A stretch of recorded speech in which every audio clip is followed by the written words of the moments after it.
کیوں، آخر کیسے، یہ اتنی پکی اور پرعزم کیسے ہیں کہ اپنی کلائیاں تک دکھانے کے لیے تیار نہیں ہیں. میں واقعی میں بہت زیادہ انسپائرڈ تھی. اپنے آنسوؤں کو روکنا بہت مشکل ہوتا ہے کیونکہ میں اس بارے میں بہت ایموشنل ہو جاتی ہوں. اور میں نے اپنی بیٹی کا نام بھی ان کے نام پر رکھا ہے، لہٰذا وہ واقعی ایک مسلمان کے طور پر میرا پہلا امپریشن تھی اور ایک مسلمان عورت کا بہترین نمونہ تھی وہ. آپ نے حجاب پہننا کیسے شروع کیا؟ جب میں نے پہلی مرتبہ حجاب پہنا تو میں رات کو ایک فلائٹ سے مراکش میں آ رہی تھی اور جہاز پر میرے ساتھ ایک بیگ تھا اور اس بیگ میں ایک اسکارف تھا، ایک بڑا موٹا اور عجیب سا اسکارف. مجھے جہاز سے اترنا اور خود سے یہ کہنا یاد ہے کہ اب وقت آ گیا ہے. جیسے ہی میں جہاز سے اتری اور یہاں مراکش میں زمین نے میرے قدموں کو چھوا تو میری زندگی کے دوسرے چیپٹر کا حقیقتاً آغاز ہو گیا تھا اور میں اس کا آغاز اچھا کرنا چاہتی تھی. لہٰذا میں نے وہ اسکارف لیا اور ایئرپورٹ کے باتھ روم میں چلی گئی اور اسے خوبصورتی سے لپیٹنے کی کوشش کی، مگر اتنی خوبصورتی سے نہیں لپیٹ پائی. مگر میں نے سوچا کہ میرا پہلا تجربہ ہے، دیکھتے ہیں کیسا رہتا ہے. لہٰذا میں نے اسے پہنا اور سر کے گرد لپیٹ لیا اور اس دن کے بعد سے اسے کبھی نہیں اتارا الحمدللہ. وہ لوگ جو کہتے ہیں کہ یہ محدود کر دیتا ہے، یہ بڑا ظلم ہے، یہ آزادی میں رکاوٹ بنتا ہے، تو کسی نے بھی مجھے گن پوائنٹ پر حجاب پہننے کو نہیں کہا. جب میں نے مراکش چھوڑا اور میں یونائیٹڈ اسٹیٹس دوبارہ آ گئی تو لوگ مجھ سے پوچھتے ہیں کہ تم اسے اتار کیوں نہیں دیتی، اب تو تم مراکش میں نہیں ہو. تو میں کہتی ہوں کہ میرا ایمان میری لوکیشن کا محتاج نہیں ہے، میں اسے اتارنا چاہتی ہی نہیں ہوں. اور میرے خیال میں امریکہ آنے کے بعد بہت سے لوگ حیران تھے کہ میں نے اسے اتارا نہیں. کیا آپ اپنے ارد گرد کے لوگوں کو دعویٰ دیتی ہیں اور یہ کام آپ کیسے کرتی ہیں؟ میں ہر وقت دعویٰ دیتی رہتی ہوں. میں اسے عمل سے دعویٰ کا نام دیتی ہوں. یعنی مجھے لوگوں کے درمیان کیسے رہنا ہے جب میں کسی کے ساتھ ہوں. تو ہو سکتا ہے کہ وہ مجھے عجیب سی نظروں سے دیکھیں کیونکہ ہو سکتا ہے انہوں نے کبھی کسی کو حجاب میں نہ دیکھا ہو، یا شاید وہ سمجھ ہی نہ پائیں کہ میرے متعلق کیا سوچیں کیونکہ میں وائٹ امریکی ہوں. میں ایکسنٹ کے ساتھ بات نہیں کرتی، مجھے دیکھ کر لگتا بھی نہیں ہے کہ میرا تعلق مڈل ایسٹ سے ہے. لہٰذا میں خوش باش گھومنے پھرنے والی دوستانہ مزاج کی مسلمان ہوں جو انہی کے لب و لہجے میں بات کرتی ہے. تو کئی مرتبہ لوگ مجھ سے سوالات کرتے ہیں اور وہ بات شروع کریں تو میں انہیں دعویٰ بھی دیتی ہوں. میں لوگوں کا پیچھا کر کے زبردستی انہیں اسلام کے متعلق بتانے کی کوشش نہیں کرتی. مگر میرے دوست یا مجھے جاننے والے لوگ یا اجنبی بھی اگر مجھ سے سوالات پوچھیں تو میں کہتی ہوں کہ میرا مقصد آپ کو تبلیغ کرنا نہیں ہے، میرا کام آپ کو مسلمان بنانا بھی نہیں ہے. میں تو بس آپ کی مدد کرنا چاہتی ہوں اور آپ کے سوالات کے جواب دینا چاہتی ہوں، مگر میں اپنا مذہب آپ پر نہیں تھوپوں گی. تو کیا آپ سے انسپائر ہونے کے بعد کوئی مسلمان ہوا؟ کہ جب میں مراکش میں رہ رہی تھی اور وہاں میری طرح کافی لوگ ہیں، اصل ہم سب ایک کیفے میں تھیں اور کچھ ٹیبلز دور ایک لڑکی اور اس کی ماں بیٹھی ہوئی تھی. لڑکی تقریباً 13 یا 14 یا 15 سال کی ہوگی شاید، اور وہ مجھے گھورے جا رہی تھی. ہم نے اس پر دھیان نہیں دیا. ہم میں سے کچھ نے ٹریڈیشنل ڈریسز پہنے ہوئے تھے، مجھے نہیں پتا ان کے ٹریڈیشنل کیا ہیں، مگر وہ 2 پیسز میں خمار پہنا ہوا تھا اور کچھ نقاب میں تھیں. وہ بس ہمیں گھور رہی تھیں. ہم سبھی وائٹ تھیں اور ہم سب کی آنکھیں نیلی تھیں، لہٰذا ایک مسلمان ملک میں ہم الگ ہی نظر آتے ہیں. آپ کے سامنے 7 نیلی آنکھوں والی وائٹ نو مسلم خواتین بیٹھی ہوں تو وہاں لوگ نوٹس تو ضرور لیں گے. میری نظریں اس لڑکی پر ہی جمی ہوئی تھیں اور میں نے نوٹ کیا کہ اس نے رونا شروع کر دیا. وہ کافی دیر تک روتی رہی. مجھے بہت ترس آیا. اس وقت میرا لیپ ٹاپ ساتھ تھا. میں اسے کوئی مختصر سی بات لکھ کر دینا چاہتی تھی مگر مجھے مراکش عربی نہیں آتی. میں اسے فوسا میں لکھ کر دینا چاہتی تھی. لہٰذا میں نے ایک کاغذ لیا اور اپنا لیپ ٹاپ کھولا اور گوگل ٹرانسلیٹ پر آ گئی. میں عربی میں یہ نوٹ لکھنا چاہ رہی تھی کہ چاہے تمہارا رونا جس کے لیے بھی ہو، اللہ تمہاری پریشانی کو دور کرے. تو میں وہ نوٹ لکھ رہی تھی اور وہ تقریباً پورا ہو چکا تھا کہ وہ اور اس کی ماں کھڑے ہوئے اور وہ جانے لگے. میں سوچنے لگی کہ میں اس لڑکی کو اس طرح سے جانے نہیں دے سکتی، مجھے اسے یہ نوٹ دینا ہی ہوگا. وہ جانے لگے اور ہماری ٹیبل کے پاس سے گزرنے لگے تو میں نے اس سے ہاتھ ہلایا اور کہا السلام علیکم، ایکسکیوز می. میں نے اسے اپنے پاس بلایا اور اسے پوچھا کہ تم انگلش بولتی ہو؟ اس نے کہا نہیں. میں اسے یہ بتانے کی کوشش کرنے لگی کہ میں دراصل یہ لکھ رہی ہوں اور میں نے اسے اپنی اسکرین دکھائی کہ دیکھو. میں بتانے لگی کہ میں یہ تمہارے لیے لکھ رہی ہوں. تو میں نے اپنا لیپ ٹاپ تھاما تاکہ وہ عربی میں ترجمہ پڑھ لے اور وہ پھوٹ پھوٹ کر رونے لگی.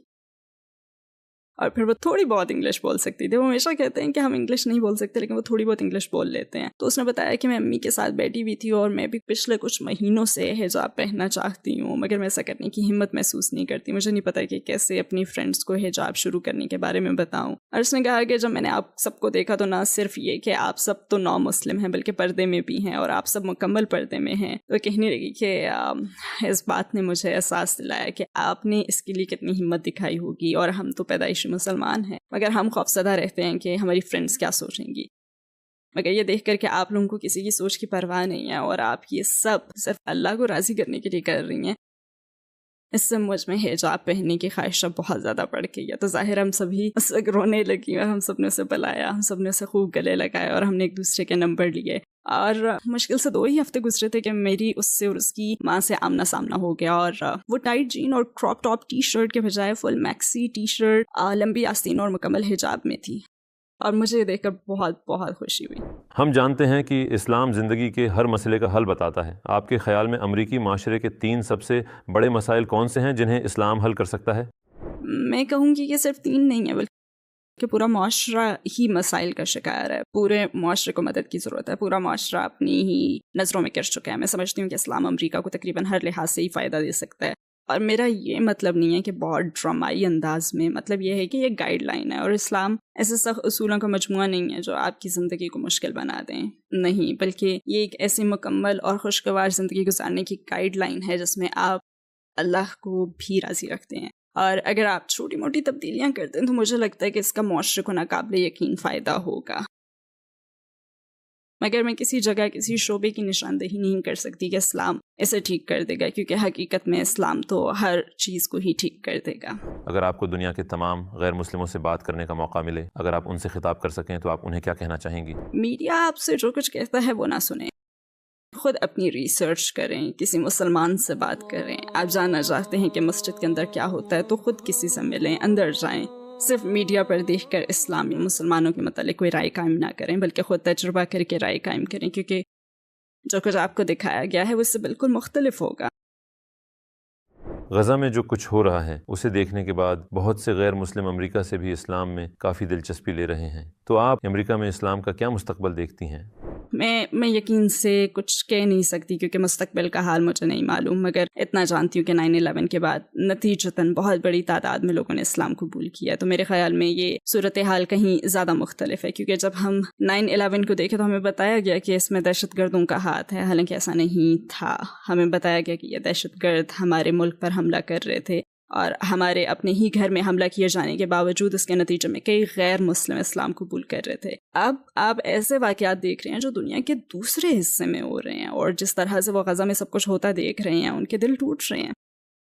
تو اگر براہ راست امریکہ کو نقصان پہنچانے والے ایک واقعے سے اتنے لوگ مسلمان ہو سکتے ہیں, تو پھر سوچیں کہ ایسی صورتحال دیکھ کر کتنے لوگ مسلمان ہوں گے کہ جب ہم پر حملہ نہیں کیا گیا بلکہ ہم صرف برائی کو ہوتا ہوا دیکھ رہے ہیں. اور میرے خیال میں بہت سے لوگ پکا ایمان, فلسطینیوں کا پکا ایمان دیکھ چکے ہیں.